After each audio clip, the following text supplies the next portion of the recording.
Hey guys, welcome to government jobs Gyan YouTube channel. Guys, आज की इस वीडियो में हम बात करेंगे DGAFMS रक्षा मंत्रालय के notification online form apply process के बारे में।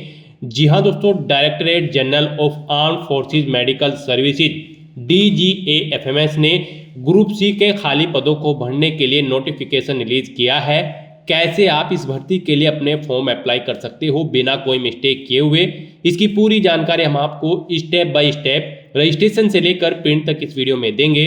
बस आपको इस वीडियो को स्किप के बिना शुरू से लेकर एंड तक देखना है। उसके बाद वीडियो पसंद आए तो इसे लाइक और शेयर कर दें। चैनल पर नए हो तो इसे सब्सक्राइब कर लें। साथ ही साथ दोस्तों, हम आपको बताएंगे कि यहाँ पर कैंडिडेट को फॉर्म अप्लाई करते हुए जो जो प्रॉब्लम फेस हो रही है उन सभी का हल आपको इस वीडियो में मिल जाएगा, और कौन सी वो कॉमन मिस्टेक है जिसे करने से आपके एप्लीकेशन फॉर्म रिजेक्ट हो सकते हैं। सभी जानकारी हम आपको स्टेप बाय स्टेप इस वीडियो में देंगे। बस आपको स्किप के बिना एंड तक हमारे साथ इस वीडियो में बने रहना है। और जब आप अपना एप्लीकेशन फॉर्म फाइनली सबमिट कर रहे हैं तो वहां पर आपको प्रॉब्लम का फेस करना पड़ रहा है, उस प्रॉब्लम का हल भी आपको इस वीडियो में मिल जाएगा। तो बिना कोई वक्त गंवाए चलिए शुरू करते हैं। आपको इस वीडियो के डिस्क्रिप्शन बॉक्स में हमारी वेबसाइट IND-sarkari-naukri.in के इस पेज का लिंक मिल जाएगा। यहाँ पर आपको इस भर्ती के ऑनलाइन फॉर्म के रिगार्डिंग सभी डिटेल्स प्रोवाइड करा दी गई है। Directorate general of armed forces medical services DGAFMS रक्षा मंत्रालय के अंतर्गत ग्रुप सी के 113 खाली पदों को भरने के लिए नोटिफिकेशन रिलीज हुआ है। यहाँ पर पोस्ट है multitasking staff MTS, tradesman, mate, store keeper, fireman, cook, lower division clerk, accountant, stenographer grade second, photographer, lab attendant, washerman, carpenter and joiner और टिन स्मिथ। इन पोस्ट के लिए आप ग्रुप सी के अंतर्गत अपने फॉर्म अप्लाई कर सकते हो। 7 जनवरी से ऑनलाइन फॉर्म स्टार्ट हुए थे। लास्ट डेट अप्लाई करने की 6 फरवरी 2025 है। 10वीं 12वीं पास, ITI पास, डिग्री डिप्लोमा धारक कैंडिडेट यहाँ पर अप्लाई कर सकते हैं। इस भर्ती में आपको बिना कोई आवेदन शुल्क जमा कराए अप्लाई कर लेना है। किसी भी कैटेगरी के लिए कोई एप्लीकेशन फीस का अमाउंट नहीं रखा गया है। बिल्कुल फ्री ऑफ कॉस्ट आप इस भर्ती के लिए अप्लाई कर सकते हो। ऑल इंडिया से ऑनलाइन आप अप्लाई कर सकते हो। यहां पर आपको अप्लाई करने के लिए इस पेज को नीचे स्क्रॉल डाउन करना है, इंपॉर्टेंट लिंक सेक्शन में आना है, ऑफिशियल नोटिफिकेशन PDF लिंक पर क्लिक करके इस भर्ती के नोटिफिकेशन को ओपन कर लेना है और इसमें से आपको पूरी डिटेल रीड कर लेनी है। जैसे कि यहाँ पर ग्रुप सी के अंतर्गत क्या पोस्ट का नाम है, कितनी उसके लिए नंबर ऑफ वैकेंसीज है, कौन सी कैटेगरी के लिए कितनी नंबर ऑफ वैकेंसीज है, क्या आपका सैलरी का लेवल रहेगा, सभी जानकारी यहाँ पर आपको इस ऑफिशियल नोटिफिकेशन में दे दी गई है। साथ ही साथ यहाँ पर कौन सी पोस्ट के लिए क्या आपकी इसेंशियल क्वालिफिकेशन, एक्सपीरियंस और डिजायरेबल की कंडीशंस होनी चाहिए, सभी डिटेल्स आपको इस नोटिफिकेशन में 1 बाय 1 करके पोस्ट वाइज प्रोवाइड करा दी गई है। आपको सभी डिटेल्स केयरफुली चेकआउट करनी है। उसके बाद आपको अपना फॉर्म अप्लाई करना है। फॉर्म अप्लाई करने के लिए भी आपको हमारी वेबसाइट के इसी पेज पर ही अप्लाई ऑनलाइन का ये लिंक दिया गया है। जैसे ही आप इस लिंक पर क्लिक करेंगे तो आपके सामने यहाँ पर DGAFMS का ये ऑफिशियल पोर्टल ओपन होगा। गाइस, यहाँ पर अगर आपने पहले से रजिस्ट्रेशन कर रखा है इस भर्ती के लिए तो आपको कैंडिडेट लॉगिन के सेक्शन में आना है और रजिस्टर्ड कैंडिडेट इस टैब पर क्लिक कर देना है। उसके बाद आपके सामने कुछ इस तरह से इंटरफेस ओपन होगा। यहाँ पर आपको अपना रेफरेंस नंबर एंटर करना है, अपना पासवर्ड एंटर करना है और लॉगिन की टैब पर क्लिक करके अपने डैशबोर्ड में लॉगिन करके अपना फॉर्म अप्लाई कर देना है। और अगर आप इस भर्ती के लिए फर्स्ट टाइम अप्लाई करने जा रहे हो तो सबसे पहले यहाँ पर आपको अपना रजिस्ट्रेशन करना होगा। उसके लिए आपको यहाँ पर registration for new user for DGAFMS के नीचे न्यू यूजर का लिंक दिया गया है, आपको इस लिंक पर क्लिक करना है। उसके बाद आपके सामने कुछ इस तरह से इंटरफेस ओपन होगा। अप्लाई करने से पहले आपको यहाँ पर सभी डिटेल्स इस भर्ती के रिगार्डिंग प्रोवाइड करा दी गई है, जैसे कि क्या भर्ती पर अप्लाई करने का शेड्यूल है, क्या आपका एलिजिबिलिटी क्राइटेरिया होना चाहिए, कैसे आप अप्लाई कर सकते हो, सभी जनरल इंस्ट्रक्शंस आपको अप्लाई करने से पहले प्रोवाइड करा दी गई हैं। आपको सभी डिटेल्स 1 बाय 1 करके चेकआउट करनी है। पेज को नीचे स्क्रॉल डाउन करना है और यहाँ पर इन सभी डिटेल्स को रीड आउट करने के बाद आपको डिक्लेरेशन के सेक्शन में आकर इस चेकबॉक्स को ओके करना है और फिर आपको कंटिन्यू की इस टैब पर क्लिक कर देना है। उसके बाद आपके सामने यहाँ पर रजिस्ट्रेशन का फॉर्म ओपन हो जाएगा। यहाँ पर आपको अपना कंप्लीट नाम एंटर करना है, जो आपकी 10वीं की मार्कशीट में है वही नाम आपको यहाँ पर एक बार फिर से एंटर करके उसे कंफर्म कर लेना है। उसके बाद यहाँ पर हिंदी में आपका नाम शो हो जाएगा जो आपकी 10वीं की मार्कशीट में होगा।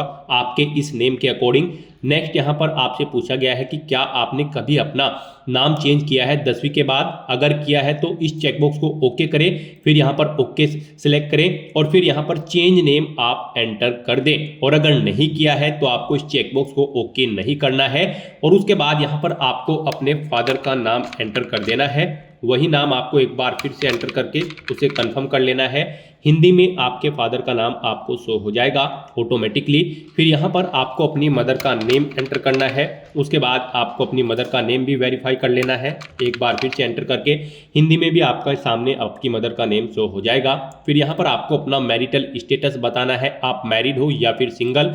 उसके बाद यहाँ पर आपको अपना जेंडर सिलेक्ट करना है, अपना जेंडर आपको एक बार फिर से सिलेक्ट करके उसे कंफर्म कर लेना है। फिर आपको अपना 10 डिजिट का active and valid mobile number enter करना है, अपनी ईमेल आईडी आपको एंटर करनी है और फिर आपको सेंड ओटीपी ऑप्शन पर क्लिक कर देना है। उसके बाद आपके रजिस्टर्ड मोबाइल नंबर और ईमेल आईडी पर ओटीपी आएंगे, वो ओटीपी आपको वेरीफाई कर लेने हैं। उसके बाद आपको अपना पासवर्ड यहाँ पर क्रिएट करना है। पासवर्ड यहाँ पर आपका अल्फा न्यूमेरिक फॉर्मेट में होना चाहिए, मींस आपके पासवर्ड में कम से कम एक अपर केस कैरेक्टर, एक लोअर केस कैरेक्टर, एक इंटीजर नंबर और एक स्पेशल कैरेक्टर जैसे कि @ हैश या फिर डॉलर होना चाहिए। वही पासवर्ड आपको यहाँ पर कंफर्म पासवर्ड फील्ड में एंटर करके उसे कंफर्म कर लेना है। उसके बाद आपको ये कैप्चा कोड यहाँ पर एंटर करना है। फिर आपको इन चेक बॉक्सेस को ओके करना है और सबमिट बटन पर क्लिक कर देना है। सबमिट बटन पर क्लिक करने के बाद आपके सामने कुछ इस तरह से इंटरफेस ओपन होगा। यहाँ पर आपको एक रेफरेंस नंबर प्रोवाइड कर दिया गया है। ये रेफरेंस नंबर आपकी रजिस्टर्ड ईमेल आईडी और मोबाइल नंबर पर भी सबमिट कर दिया गया होगा। आपको इसे केयरफुली नोट डाउन करके रख लेना है फ्यूचर यूज के लिए। और यहाँ पर अब आपको please click here to login इस ऑप्शन पर क्लिक करना है।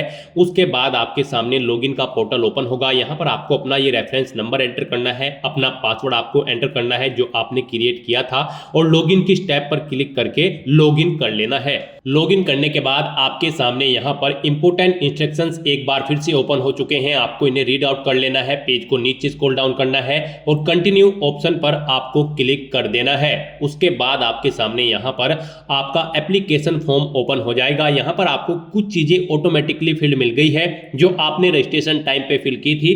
अब आपको इस पेज को नीचे स्क्रॉल डाउन करना है और यहाँ पर आपको अपनी नेशनैलिटी सिलेक्ट कर लेनी है। फिर यहाँ पर आपको अपना कोई आईडी कार्ड सिलेक्ट कर लेना है, जैसे कि वोटर आईडी कार्ड या फिर पैन कार्ड या फिर पासपोर्ट। आप यहाँ पर कोई भी अपना वैलिड आईडी कार्ड सिलेक्ट करें, उसका नंबर आप एंटर करें। फिर यहाँ पर आपसे पूछा गया है आपकी बॉडी पर कहीं कोई कट या तिल का निशान है, अगर है तो उस पैलेस का नाम आप एंटर कर दे, नहीं है तो नो मार्क आप यहाँ पर एंटर कर दे। फिर यहाँ पर आपको अपनी कैटेगरी सिलेक्ट कर लेनी है, आप किस कैटेगरी से बिलोंग करते हैं। फिर आपसे पूछा गया है कि क्या आप एक सर्विसमैन हैं, अगर है तो यस ऑप्शन सेलेक्ट करें और फिर आप उसकी डिटेल दें और अगर नहीं है तो आपको नो ऑप्शन सेलेक्ट कर लेना है। उसके बाद यहाँ पर आपसे पूछा गया है कि क्या आप विभागीय कैंडिडेट हैं, केंद्र सरकार के कर्मचारी हैं जिन्होंने कम से कम 3 साल की सेवा पूरी कर ली है। अगर है तो आप यहाँ पर यस ऑप्शन सेलेक्ट करें और फिर उसकी डिटेल दें और अगर नहीं है तो आपको नो ऑप्शन सेलेक्ट कर लेना है। उसके बाद यहाँ पर आपसे पूछा गया है क्या आप निम्नलिखित श्रेणियों में से किसी में 40% या उससे अधिक की बेंचमार्क दिव्यांगता वाले व्यक्ति हैं या कैंडिडेट हैं, यानी कि आप PWBD कैंडिडेट हैं। अगर है तो यस ऑप्शन सेलेक्ट करें और फिर उसकी डिटेल दें और नहीं है तो आपको नो ऑप्शन सेलेक्ट कर लेना है। उसके बाद आपसे पूछा गया है कि क्या आप यहाँ पर दिव्यांग रक्षा सेवा कर्मी हैं, अगर है तो यस सेलेक्ट करें और उसकी डिटेल दें, नहीं है तो आप नो ऑप्शन सेलेक्ट कर लें। उसके बाद आपसे पूछा गया है आपकी डेट ऑफ बर्थ, यहाँ पर आपको इस कैलेंडर में से अपनी डेट ऑफ बर्थ सेलेक्ट कर लेनी है। उसके बाद आपको सेव एंड कंटिन्यू ऑप्शन पर क्लिक कर देना है। अब यहाँ पर आपको कॉन्टैक्ट डिटेल में अपना परमानेंट एड्रेस एंटर कर देना है। उसके बाद आपको अपना कोरोस्पोंडेंस एड्रेस एंटर करना है और अगर आपका कोरोस्पोंडेंस एड्रेस आपके परमानेंट एड्रेस के अकॉर्डिंग सेम होगा तो आपको इस चेकबॉक्स को ओके कर देना है, is the corresponding address the same as the permanent address. जैसे ही आप इस चेकबॉक्स को क्लिक करेंगे ऑटोमेटिकली आपका कोरोस्पोंडिंग एड्रेस आपके परमानेंट एड्रेस के अकॉर्डिंग फिल हो जाएगा। उसके बाद आपको इस पेज को नीचे स्क्रॉल डाउन करके सेव एंड कंटिन्यू ऑप्शन पर क्लिक कर देना है। नेक्स्ट यहाँ पर आपको एग्जाम सेंटर सेलेक्ट करने हैं और अपनी पोस्ट के प्रेफरेंसेस आपको यहाँ पर सेलेक्ट करने हैं। यहाँ पर आपको 3 चॉइसेस दी गई है एग्जामिनेशन सेंटर के लिए। आप यहाँ पर जिस एग्जामिनेशन सेंटर में फर्स्ट नंबर पर अपियर होना चाहते हैं यहाँ पर उसे आप फर्स्ट प्रेफरेंस दें। यहाँ पर आप 3 एग्जाम सेंटर सेलेक्ट करें अपनी चॉइस के अकॉर्डिंग। उसके बाद यहाँ पर आपको पोस्ट की प्रेफरेंसेस में आना है और अपनी पोस्ट प्रेफरेंसेस यहाँ पर आपको सेट कर देनी है। आप यहाँ पर जिस पोस्ट के लिए फर्स्ट में अप्लाई करना चाहते हैं यानी कि जिस भी पोस्ट को आप वरीयता देना चाहते हैं उसे फर्स्ट नंबर पर आप सेलेक्ट करें। जैसे कि मैं यहाँ पर सबसे पहले मल्टीटास्किंग स्टाफ की पोस्ट को प्रेफरेंस देना चाहता हूं, तो यहाँ पर मैंने इस पर क्लिक किया। यहाँ पर ये सेकंड कॉलम में ऐड हो जाएगी। उसके बाद यहाँ पर आप जिसे सेकंड प्रेफरेंस देना चाहते हैं उस पोस्ट पर सेलेक्ट करें। इस तरह से आपको 1 बाय 1 करके पोस्ट को इधर दूसरे कॉलम्स में अपनी चॉइस के अकॉर्डिंग ऐड कर देना है। सभी पोस्ट को ऐड करने के बाद आपके सामने यहाँ पर ऑप्शन होंगे, आप यहाँ भी इन्हें रिमूव कर सकते हैं। आप जिस पोस्ट के लिए अप्लाई नहीं करना चाहते हैं उसे आप रिमूव कर सकते हैं या फिर इधर सेलेक्ट न करें। और फिर यहाँ पर अगर आप किसी पोस्ट को किसी पोस्ट के ऊपर या नीचे करना चाहते हैं तो आप मूव अप और मूव डाउन करके इन पोस्ट को ऊपर या नीचे अपनी प्रेफरेंसेस के हिसाब से सेटअप कर सकते हो। इस तरह से अपनी एग्जाम सेंटर का प्रेफरेंस सेट करने के बाद और पोस्ट प्रेफरेंसेस सेट करने के बाद आपको इस पेज को नीचे स्क्रॉल डाउन करना है और सेव एंड कंटिन्यू ऑप्शन पर क्लिक कर देना है। नेक्स्ट यहाँ पर आपको अपनी एजुकेशनल क्वालिफिकेशन की डिटेल प्रोवाइड करानी है। गाइज आप ऑफिशियल नोटिफिकेशन में से चेकआउट कर ले। आप जिस भी पोस्ट के लिए अप्लाई करने जा रहे हैं उसके सामने यहाँ पर आपको आपकी क्वालिफिकेशन, एक्सपीरियंस और डिजायरेबल क्वालिफिकेशन की डिटेल प्रोवाइड कराई गई है। जैसे कि यहाँ पर अगर आप अकाउंटेंट की पोस्ट के लिए अप्लाई करेंगे तो आपके पास डिग्री होनी चाहिए कॉमर्स में या फिर 12th पास आउट होना चाहिए किसी वेल रिकॉग्नाइज्ड यूनिवर्सिटी या फिर बोर्ड से। प्लस यहाँ पर आपको 2 साल का एक्सपीरियंस होना चाहिए किसी कैश या फिर account and budget work in government office में। और अगर आप स्टेनोग्राफर की पोस्ट के लिए अप्लाई करते हैं तो आपका 12वीं क्लास पास आउट होना जरूरी है और ये स्किल्स आपके अंतर्गत होनी जरूरी है। तो यहाँ पर आपको पर्टिकुलर पोस्ट के सामने उसकी इसेंशियल क्वालिफिकेशन और डिजायरेबल क्वालिफिकेशन की डिटेल दी गई है, आप चेकआउट कर सकते हो। यहाँ पर अगर आप कुक की पोस्ट के लिए अप्लाई कर रहे हैं तो आपका 10वीं क्लास पास आउट होना जरूरी है और प्रोफिशिएंसी होनी चाहिए रिलेवेंट ट्रेड के अंतर्गत। मल्टीटास्किंग स्टाफ की पोस्ट के लिए आपका केवल 10वीं क्लास पास आउट होना जरूरी है। ट्रेड्समैन मेट की पोस्ट के लिए भी आपका 10वीं क्लास पास आउट होना जरूरी है किसी वेल रिकॉग्नाइज्ड बोर्ड से।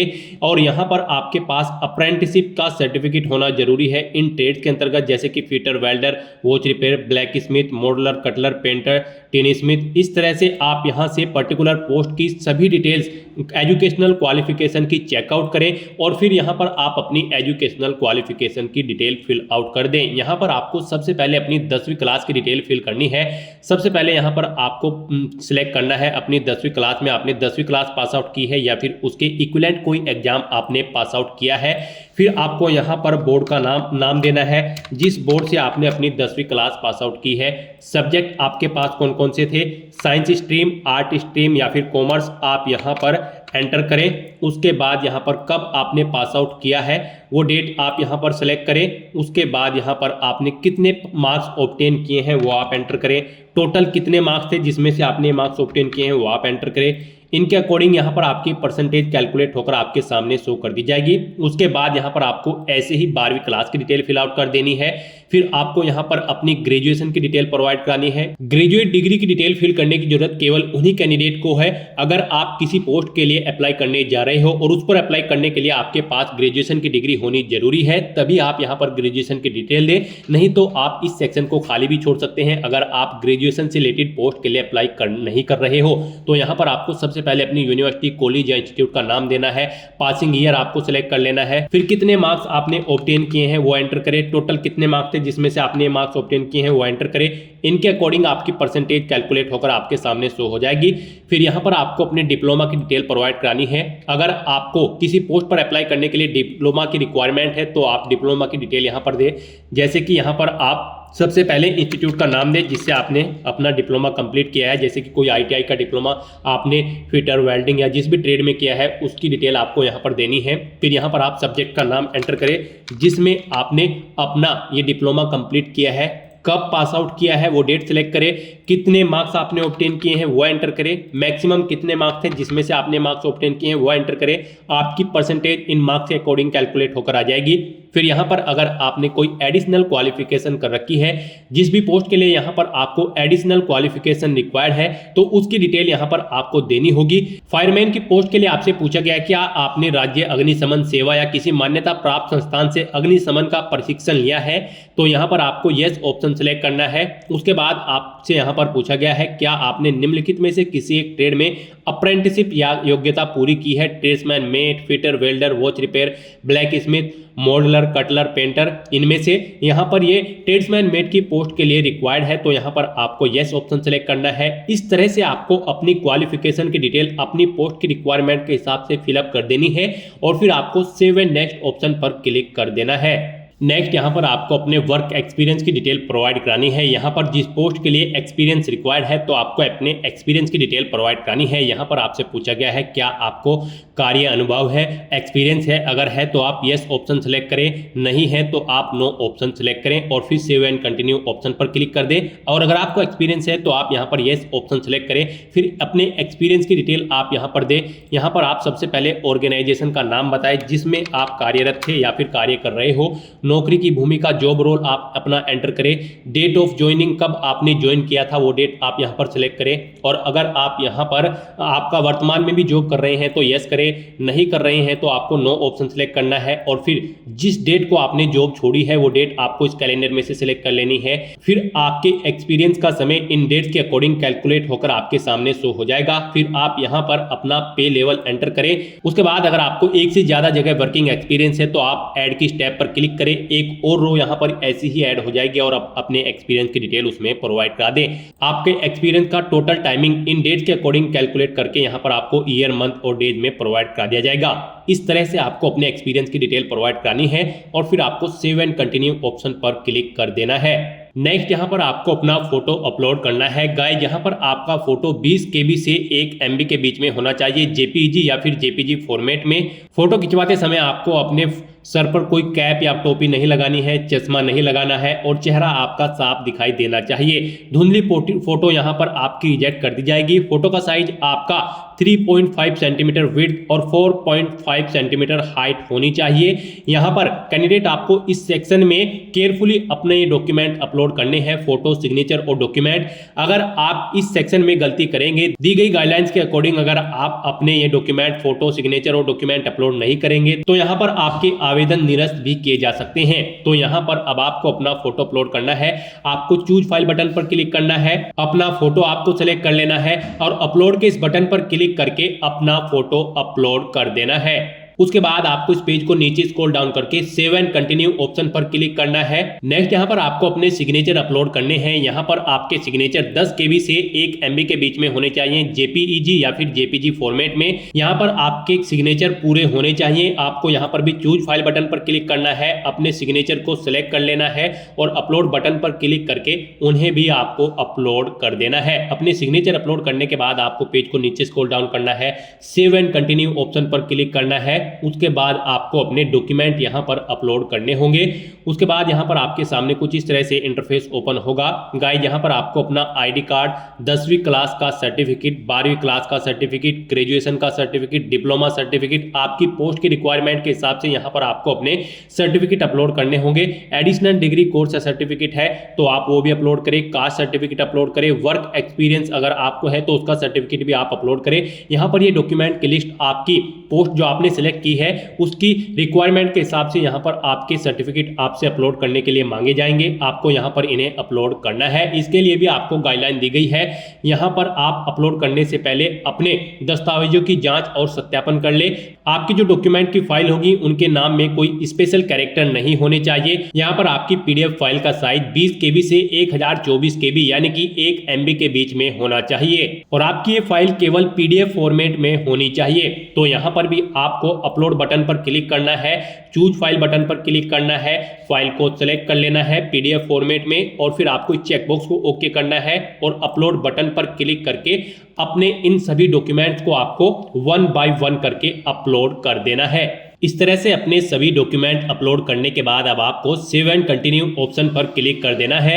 नेक्स्ट आपके सामने कुछ इस तरह से इंटरफेस खुलेगा। आपके एप्लीकेशन फॉर्म का पूरा प्रीव्यू यहाँ पर आपको शो कर दिया गया है। आपको सभी डिटेल्स वन बाय वन करके चेकआउट कर लेनी है। पेज को नीचे स्क्रॉल डाउन करना है। कहीं पर कोई मिस्टेक है तो आप पर्टिकुलर सेक्शन के एडिट के लिंक पर क्लिक करके एडिट कर सकते हैं, नहीं तो आपको इस पेज को नीचे स्क्रॉल डाउन करना है और अपलोडेड डॉक्यूमेंट सेक्शन में आकर अपने डॉक्यूमेंट्स को आपको वेरीफाई कर लेना है। आपको वेरीफाई डॉक्यूमेंट ऑप्शन पर क्लिक करना है, इस चेकबॉक्स को ओके करना है, सेव के बटन पर क्लिक कर देना है और अपने सभी डॉक्यूमेंट्स को आपको वन बाय वन करके वेरीफाई कर लेना है। उसके बाद आपको इस पेज को नीचे स्क्रॉल डाउन करना है, डिक्लेरेशन सेक्शन में आना है, इस चेकबॉक्स को ओके करना है और फिर आपको सबमिट एप्लीकेशन इस ऑप्शन पर क्लिक कर देना है। सबमिट एप्लीकेशन बटन पर क्लिक करने के बाद आपके सामने ये पॉपअप शो होगा। अब यहां पर आपको दोबारा से इस चेकबॉक्स को ओके करना है और सबमिट बटन पर क्लिक कर देना है। उसके बाद आपके सामने कुछ इस तरह से इंटरफेस होगा। यहाँ पर आपका एप्लीकेशन फॉर्म सक्सेसफुली सबमिट हो चुका है। आपके सामने कुछ इस तरह से मैसेज शो हो जाएगा। यहाँ पर आपको कुछ समय के लिए वेट करना होगा। प्रोसेसिंग चल रही है। आपको इस टैब को ना तो रिफ्रेश करना है और न ही क्लोज करना है। आपका एप्लीकेशन फॉर्म सबमिट हो जाएगा। उसके बाद आप अपने डैशबोर्ड में जाकर चेकआउट कर सकते हो। आपका एप्लीकेशन फॉर्म का जो स्टेटस है वो सबमिटेड आपको शो कर दिया जाएगा। आप एप्लीकेशन फॉर्म के लिंक पर क्लिक करके अपने एप्लीकेशन फॉर्म का एक हार्ड कॉपी प्रिंट आउट ले सकते हैं फ्यूचर यूज के लिए, फ्यूचर रेफरेंस के लिए। तो दोस्तों ऐसे आप DGAFMS रक्षा मंत्रालय ग्रुप सी के इन पोस्ट के लिए अपने फॉर्म अप्लाई कर सकते हो बिना कोई मिस्टेक किए हुए। आज की इस वीडियो में बस इतना ही। आई होप ये वीडियो आपको पसंद आई होगी। अगर पसंद आई हो तो इसे लाइक और शेयर करें। चैनल पर नए हो तो इसे सब्सक्राइब कर लें। Thanks for watching.